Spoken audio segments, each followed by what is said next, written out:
So first, I want to share with you this quote by American novelist and nonfiction writer Anne Lamott.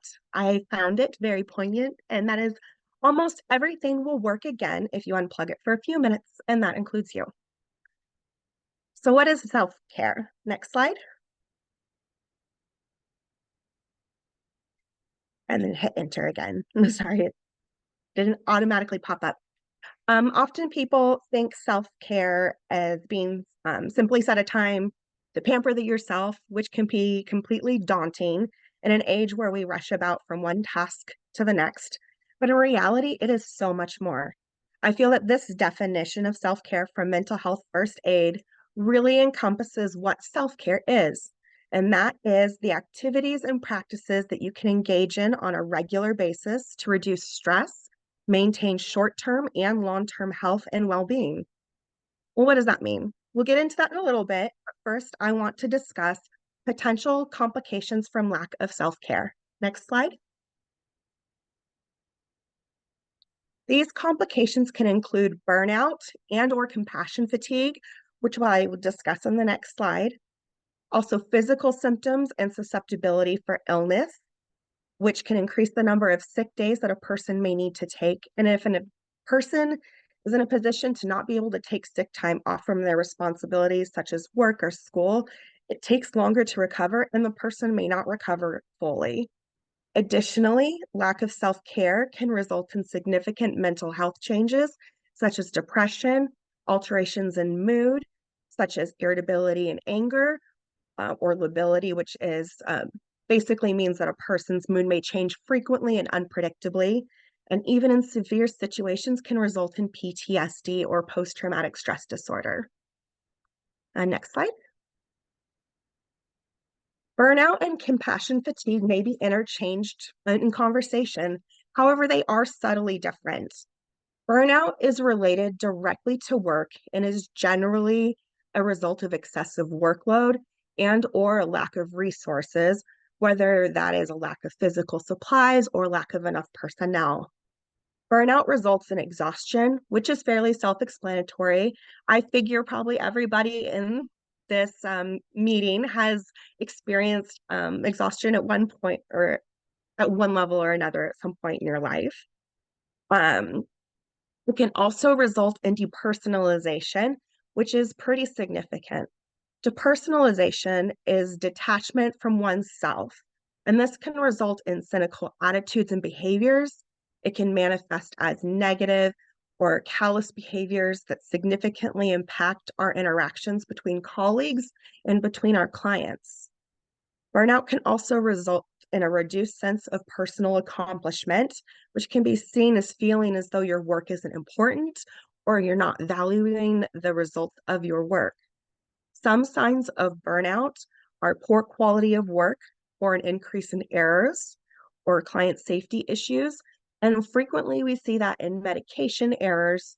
If we're distracted by a lot of stuff going on in the house because we're just not getting the support that we necessarily need, it's very easy to make errors. It can result in chronic exhaustion, detachment from your job or from your personal life, frequent illness, body aches and headaches, changes in appetite, and insomnia. Compassion fatigue, on the other hand, is a result of the strain of empathy. It is a term that was coined back in 1992 and is described by psychology today as a state of exhaustion and dysfunction, biologically, physiologically, and emotionally as a result of prolonged exposure to compassion stress. We work in a field that generally requires us to have some positive, compassionate feelings about the people that we care for, with the intention to protect and support our clients.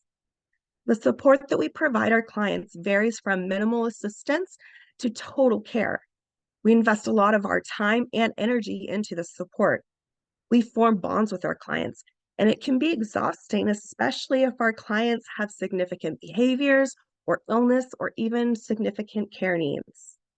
Over time, this can wear us down, and even though we still want to keep helping our clients, it can become very stressful and even being seen as a secondary trauma. That is a trauma that is a result of being exposed to the trauma of other people. and people with chronic illnesses can be very traumatic. This compassion fatigue can result in exhaustion, disrupted sleep, anxiety, headaches, upset stomach, irritability, emotional or psychological numbness, a decreased sense of purpose, emotional disconnection, self contempt, and difficulties in our personal and professional relationships. So, what can we do about it? Next slide.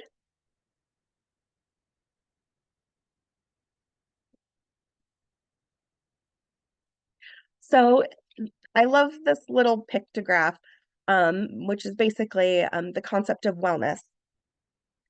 Overall, wellness can be broken down into several different areas.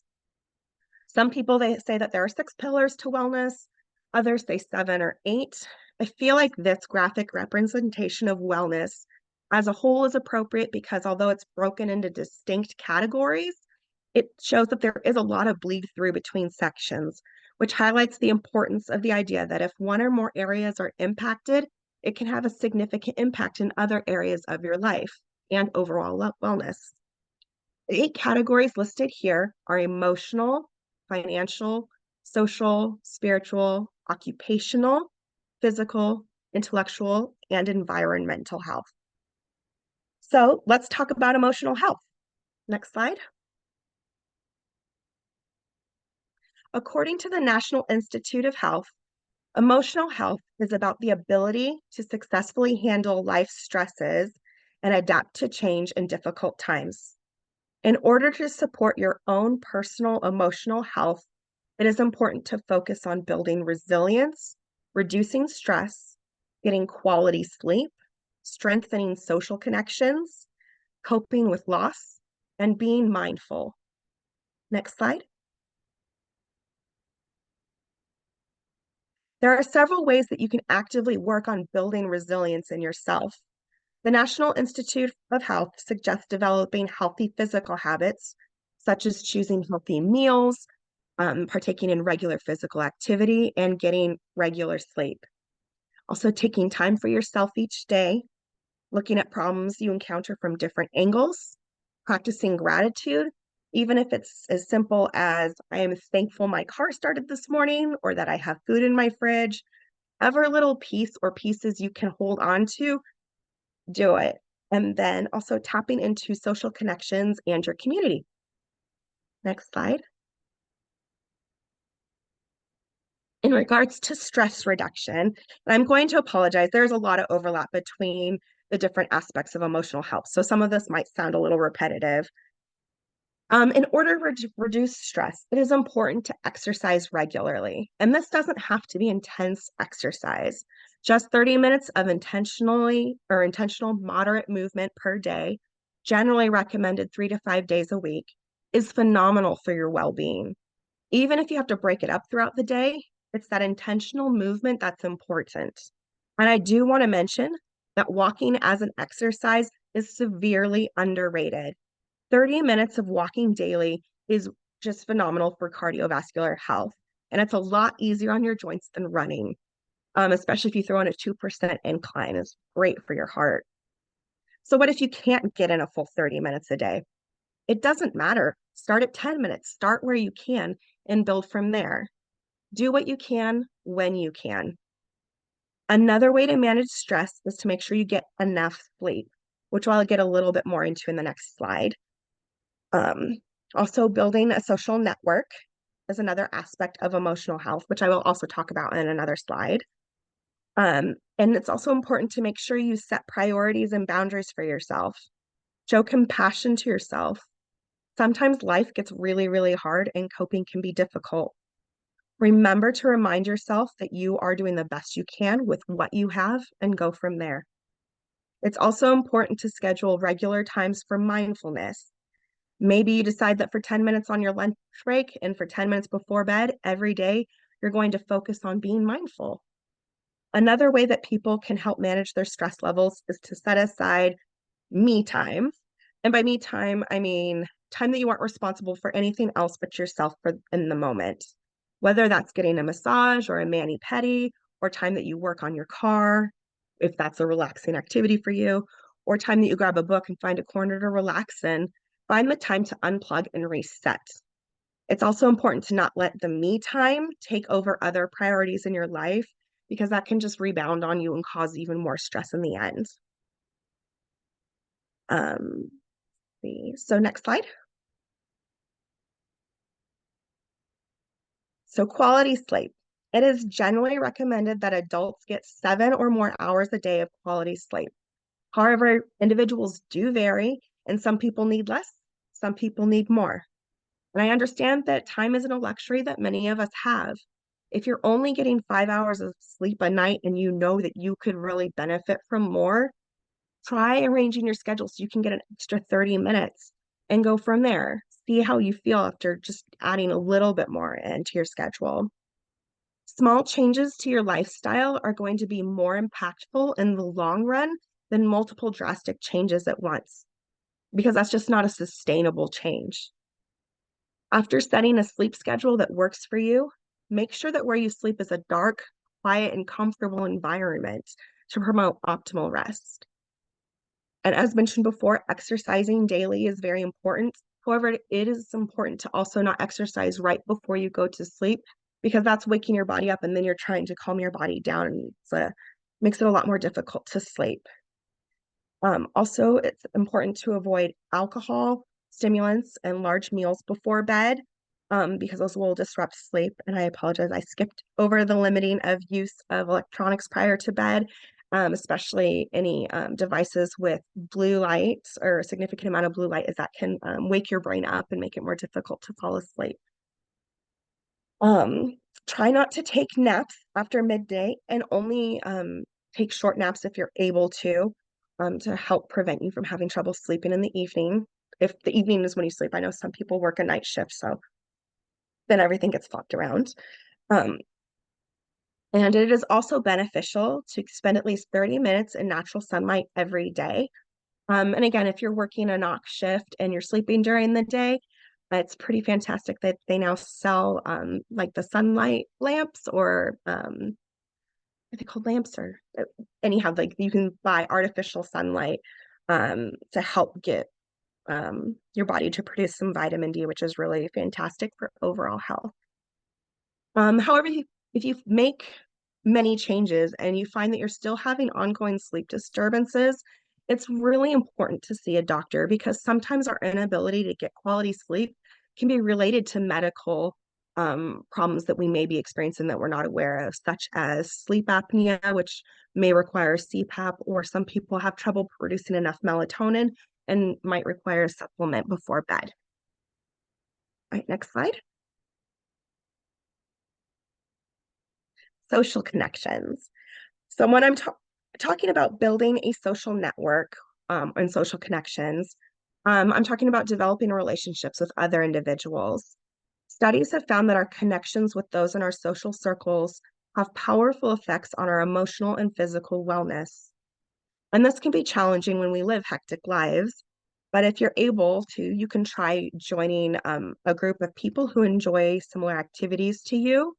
And that doesn't even have to be a physical meetup. It could just be joining a group online of individuals who have similar interests.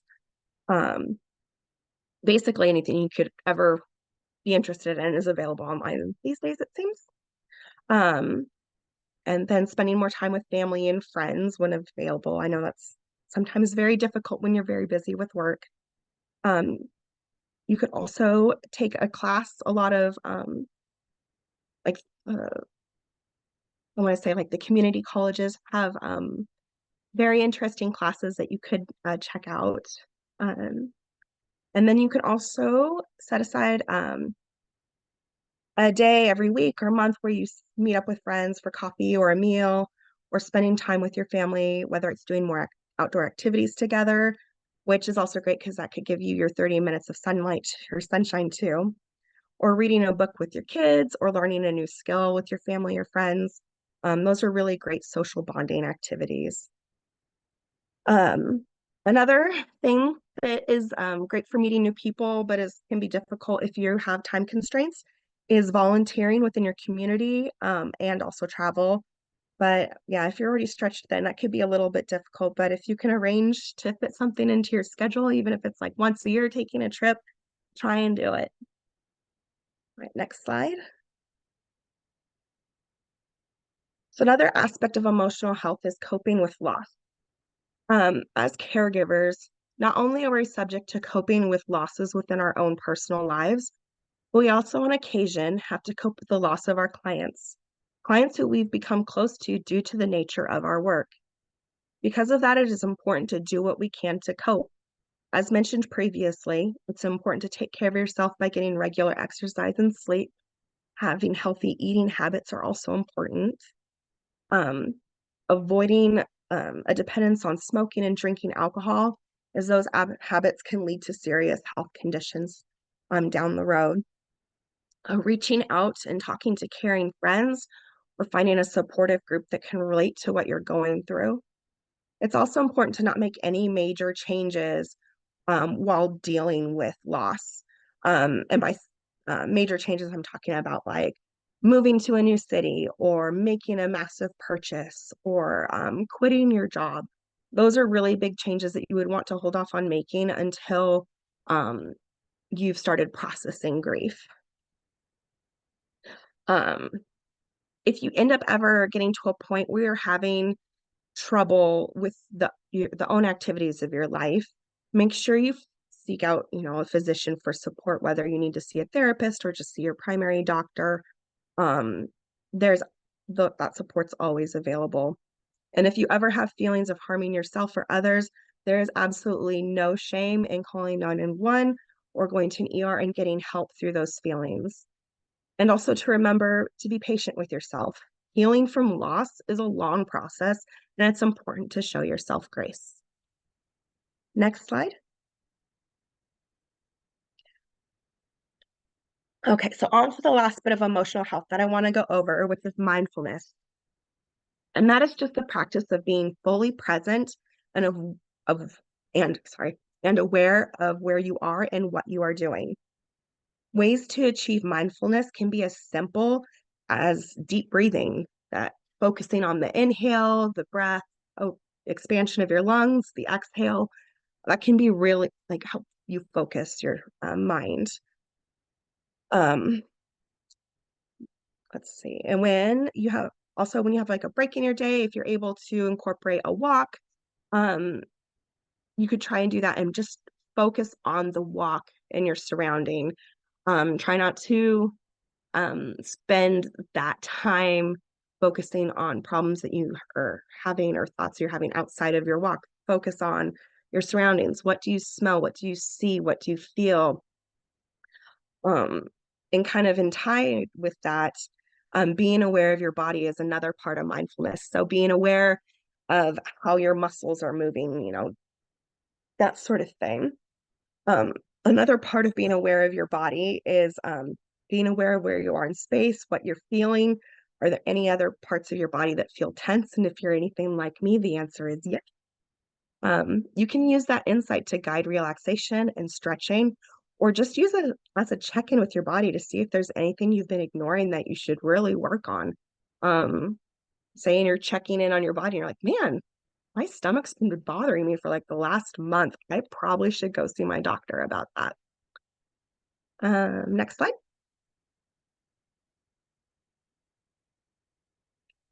So the next aspect of wellness is financial health, which is the ability to meet basic needs and manage money for the short and long term.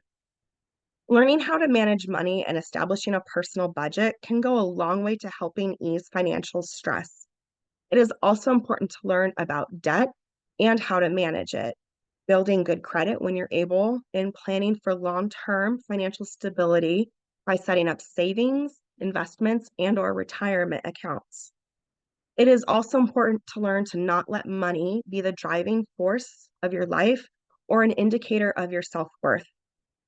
If you don't know where to start and need help, Butte College offers personal finance courses, and the Shasta County Public Library offers financial literacy classes.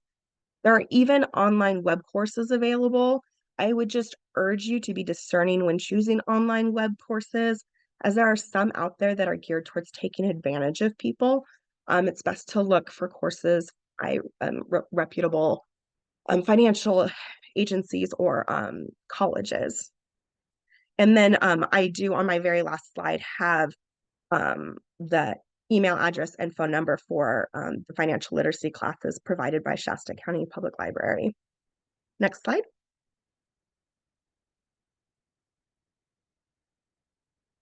So we've already talked about social relationships as part of emotional health, but it's also a part of social health, which makes sense. It's important to make connections with other people, and you can do that by joining a group, taking a class, volunteering if you have time, getting involved in neighborhood events, and traveling. Make sure to take care of yourself while caring for others. You can get organized by making routines and to-do lists that help keep you on track and lessen stress. Something that many people struggle with is asking for help from people in their life. One way to kind of overcome some of that stress is beforehand make a list of things that you need done in your life that you think other people could help you with, so you don't feel overwhelmed when someone says, "Hey, what can I do for you? How can I help?" It's also important to keep up with your hobbies and interests when you can. Even if you can only set aside 30 minutes a week or every other week or a month, make it a part of your schedule so that way you have it on your books. That's what you're doing that day. Say Monday, 3:30 for half an hour, I am going to be doing art, and nobody has to know what I have scheduled at 3:30 every Monday, but it's scheduled and it's there and I'm going to do it. Getting active with other individuals is another way to improve your social health, but it's also important, as mentioned earlier, for emotional health and also your physical health, which I will get into in a little bit. Next slide. So spiritual health. According to the University of New Hampshire, spiritual health is connection to your inner and outer worlds to support you in living your value and purpose. Some individuals may find this connection in nature. Some may find it in religion or attending church. Whatever helps you feel connected is the important thing. Spiritual health can be developed by having a sense of purpose in your life, by spending time to reflect on yourself and the meaning of events in your life. It helps you have a clear sense of right and wrong. It can be seen in the caring and acting for the well-being of others and the environment, and also in the ability to practice forgiveness and compassion for others as well as yourself.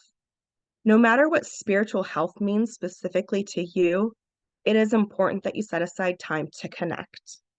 Next slide. So occupational health is related to the pursuit of a career that supports your goals, professional growth, and success. Whether or not you're in a position that was where you intended to be in the first place, or you are in a position that you're using as a launching pad to get where you want to be, it is important to feel good about the work that you do. It is important to do work that you find interesting, motivating, and rewarding. Feeling good about what you do at the end of the day is very important when it comes to wellness and self-care. Do you feel inspired or challenged by what you do? It's also important to find a way to balance your work and personal life. When we don't have that balance between work and personal life, it can result in burnout and compassion fatigue, which is detrimental to your health, as we discussed earlier. Learning to set boundaries is important for that regard. As caregivers, we want to make sure our clients are supported at all times. And sometimes our jobs are short-staffed and extra hours are requested of us. If you feel good about taking on extra hours, please do so. But it's important, however, to not let guilt and worry guide that choice. It is okay to say no in order to protect your work-life balance. Having that positive work-life balance will help increase your overall satisfaction with your occupation and prevent burnout. Next slide.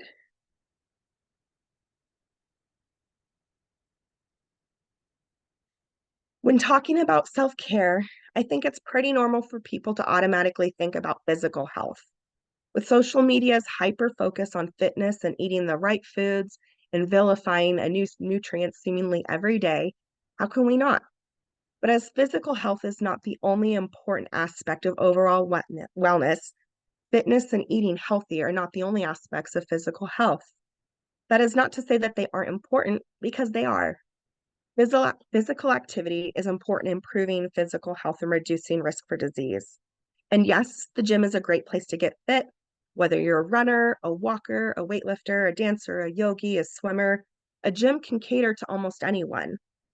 There are also classes provided by gyms that are a great tool for people who benefit from having a set schedule. And if they're expected to be somewhere, they're there, which is also a great social opportunity as well, because you'll be seeing pretty much the same people every time you go to class. But then again, not everyone has access to the gym or the time or the inclination, or some people have anxiety from the thought of even entering a gym. In those situations, do what you can when you can. Excuse me. If you can take 5 or 10 minutes periodically through your day and do some weight bearing exercise or climb some stairs or take a walk, those are significant changes. There are many benefits to regular physical activity. It can improve memory and brain function. Excuse me. It can protect against many chronic diseases such as diabetes. It can help with weight management and maintenance of metabolism, which does decrease with age. Exercise can help to lower blood pressure and improve cardiovascular health. And as mentioned previously, regular exercise can improve your quality of sleep and reduce feelings of anxiety and depression. Gosh, excuse me. Regular exercise can improve joint pain and stiffness, maintain muscle strength and balance, and increase lifespan. And I know that some physical activity can be daunting to some people. I'm right there with them. Sometimes I do really well at being active, and other times I completely fall off.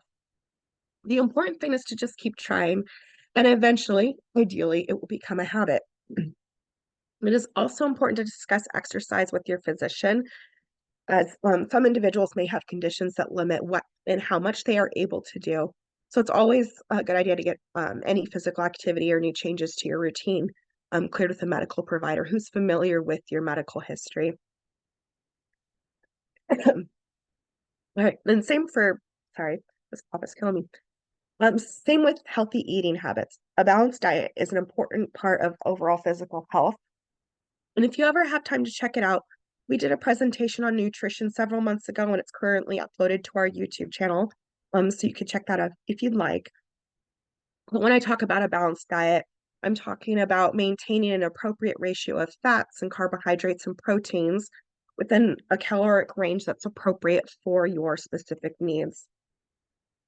The micronutrients that you hear about, like vitamins and minerals, are also very important. But if you make sure to include a variety of fruits and vegetables into that balance of carbs to fats to proteins, this should cover most of your micronutrients. And same as with physical activity, when making changes to your diet, please consult with your physician to ensure that you are accounting for any health conditions you may have. But what many people forget to consider when it comes to physical health is keeping up with annual doctors and dental visits are just as important, especially if you do have any health conditions. These visits will help identify potential problems with your health before they become serious, whether it's through annual or semi-annual blood work or physical assessments. And dental health is something that many people forget to address, often because the medical insurance setup in the US does not traditionally include dental. And I have very strong feelings about that, but I won't get into it right now. But dental health has been found to be directly related to cardiovascular health. Studies have shown that periodontal disease has been linked to blood clots, strokes, and heart attacks in people, regardless of gender. So it's really important to have at least annual or biannual checkups with a dentist for cleanings and to prevent or treat any dental disorders or disease. Next slide.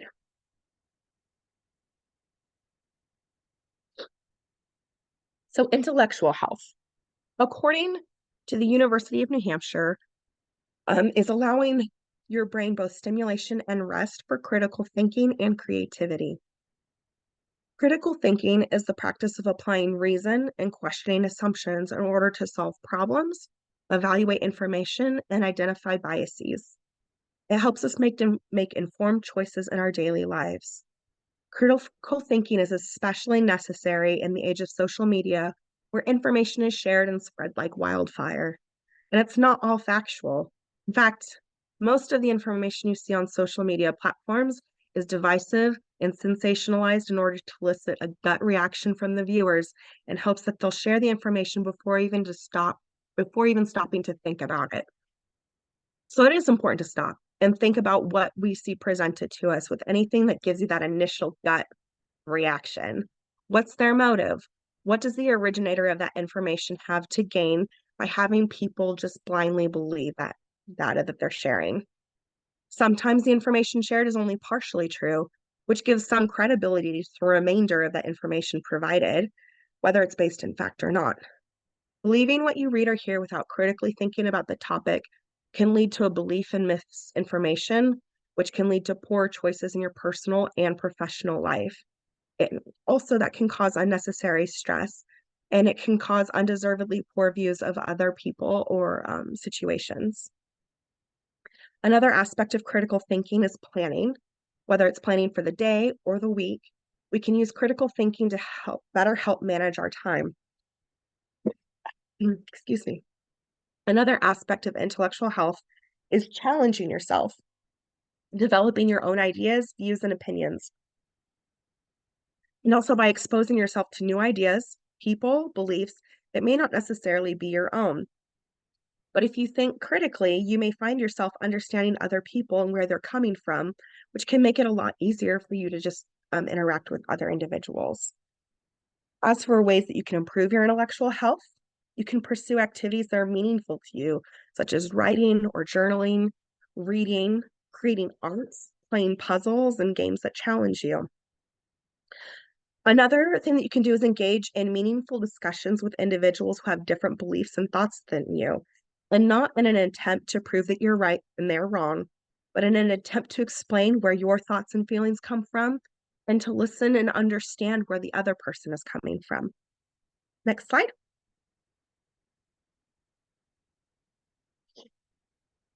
All right, so, oh man, I went through this way faster than I thought I was. So the last slide I wanted to talk about was environmental health, which is the last area of wellness on the graphic.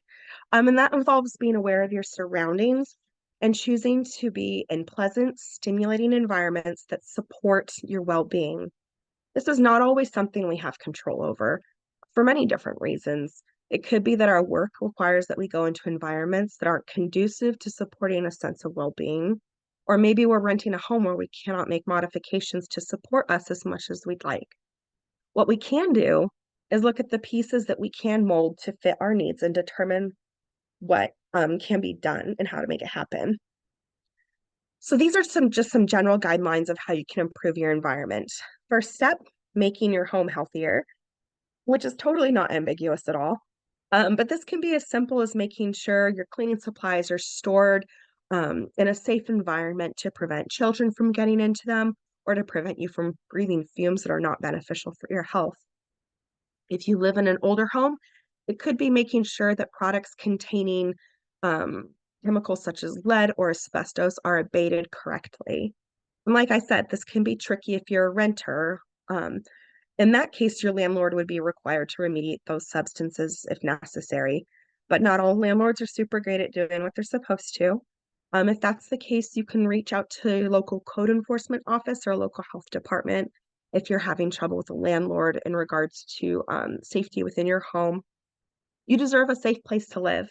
And I do understand that some landlords may be vindictive, but there is California state laws that prohibit retaliatory measures against tenants who exercise a legal right, and that includes increasing rent. So you should be protected, but sometimes that can be a scary experience is reaching out for assistance when a landlord is not doing what they need to be doing. If, on the other hand, you own your own property, but you can't afford to abate those sorts of chemicals yourself, you can actually reach out to the USDA Rural Development Program for single family housing repair loans and grants in California. and apply for assistance. Another way to improve environmental health is reduce allergies. That means changing air filters when they're compromised, bathing animals if they've been outside and get covered in allergens such as dirt or pollen, vacuuming, sweeping, those sorts of things. And then staying safe during hot weather, which we get plenty of up here in the North States. If you have an AC or swamp cooler, make sure that they receive proper maintenance prior to needing it. There is absolutely nothing worse than meeting that first heat wave and your AC goes out and the technician can't get out to you for a week or two. Talk about miserable. But if you can't afford to keep your AC running throughout the summer, make plans to spend more time in designated community cooling centers. If you have the time, you can plan to take a mini vacation to a cooler area or spend more time at the lake, wherever you can get some relief from that heat. And on the other hand, guarding against cold weather during the winter months. If you depend on electric heat, make sure you have a backup generator and whatever you need to power it in the event of a power outage. And if you do have a generator, make sure it's in a location that will not exhaust into your living space, as that can be poisonous. If you rely on propane heat, make sure your tanks are filled prior to severe winter weather. Also, make sure that your heating systems are inspected regularly to ensure that they are functioning appropriately before you need them. And if you use a wood-burning stove for heat, make sure you have enough wood stocked for the season. And also make sure that your venting is clear. This advanced preparation, of course, takes planning, but it significantly reduces stress further down the road. So if you can schedule it in ahead of time, that's really the best thing. As for air quality and your health, um, keep an eye on the AQI or air quality index if you plan to spend a lot of time out of doors. If the AQI is high, maybe not a great day to go running outside or spend hours in the yard.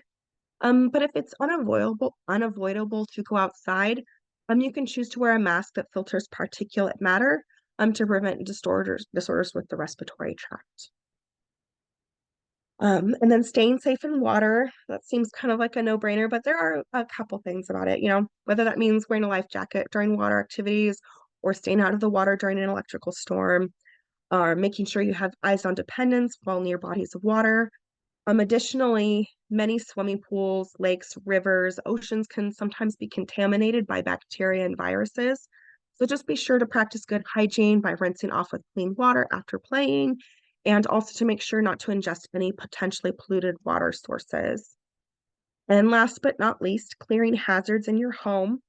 And by this, I don't just mean potentially dangerous chemicals, but things such as malfunctioning electronics, trip hazards, water damage, which could be infested with mold, making sure, the batteries in your fire alarm and CO2 detectors are changed when necessary.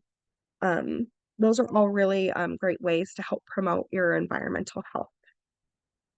And I apologize, I went a little faster than I thought I would.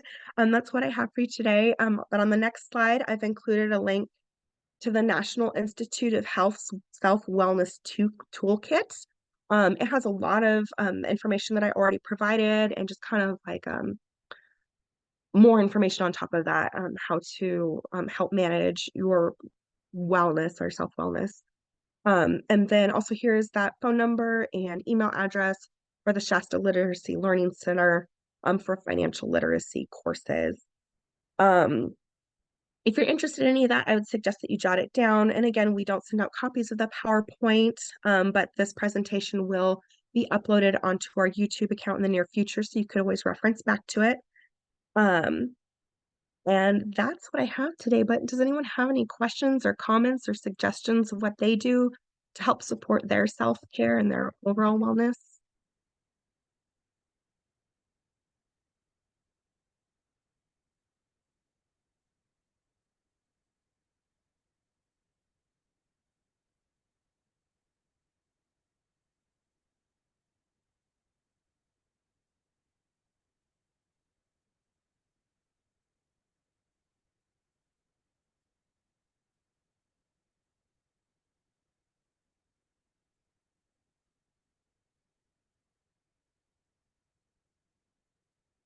sounds like maybe not. Just a quick question though, are there any other topics that you would be interested in learning about in the future in any of our other supporting client health and wellness courses? You can always enter that in the chat box or just turn your mic on.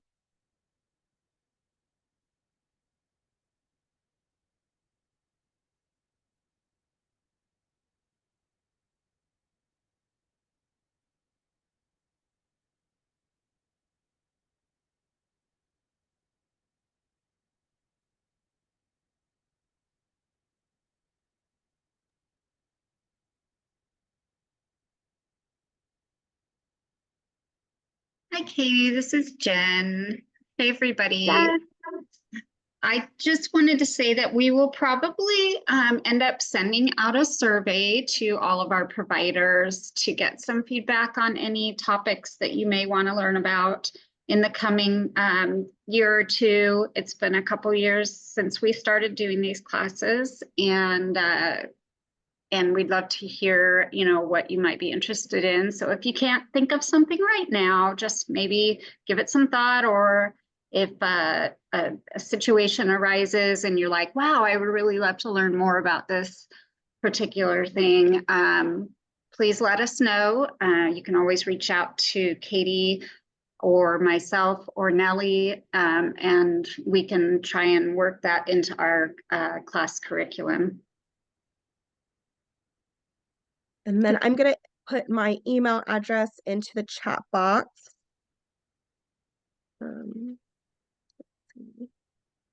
Just in case anybody wants to reach out or have any feedback on today's presentation, or like Jen said, if you can think of anything in the future.